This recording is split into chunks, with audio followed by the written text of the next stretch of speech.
क्या आप बार बार सर्दी और खांसी से परेशान हैं? दवाई खाकर कुछ दिन राहत तो मिलती है, लेकिन फिर वही परेशानी लौट आती है। तो आज मैं आपको बताने जा रहा हूं एक ऐसा देसी नुस्खा जो न सिर्फ खांसी जुकाम को जड़ से खत्म करेगा, बल्कि आपके इम्यून सिस्टम को भी मजबूत करेगा। जी हाँ, नुस्खा नंबर 1, अदरक, शहद और तुलसी का कमाल। हाँ जी, बिल्कुल सही सुना आपने।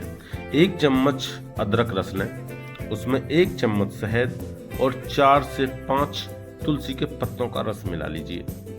अब इसे दिन में 2 बार, सुबह खाली पेट और रात को सोने से पहले, सिर्फ दिन में गले की खराश और गायब हो जाएंगी। नुस्खा नंबर 2, काली मिर्च और हल्दी वाला दूध पीजिए आप। जी हाँ, बिल्कुल।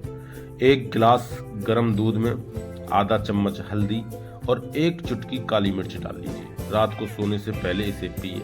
यह शरीर में गर्मी बढ़ाकर बलगम को बाहर निकालता है और सर्दी को जड़ से मिटा देता है। नुस्खा नंबर 3, भाप लेना मत भूलिए। जी हाँ, बिल्कुल।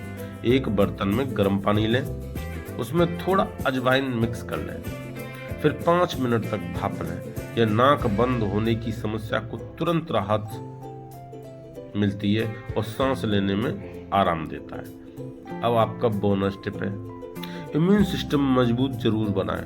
रोज सुबह खाली पेट गुनगुना पानी में नींबू और शहद मिलाकर पिएं। यह आपके शरीर को अंदर से मजबूत बनाता है, ताकि सर्दी खांसी पास भी न फटके। तो दोस्तों, इन देसी नुस्खों को अपनाकर आप बिना दवाई और सर्दी और खांसी से छुटकारा पा सकते हैं। अगर वीडियो अच्छा लगा तो वीडियो को लाइक, शेयर और चैनल को सब्सक्राइब करना बिल्कुल भी ना भूलिए, ताकि ऐसे ही देश की टिप्स आपको मिलते रहे। जय श्री कृष्णा, राधे राधे।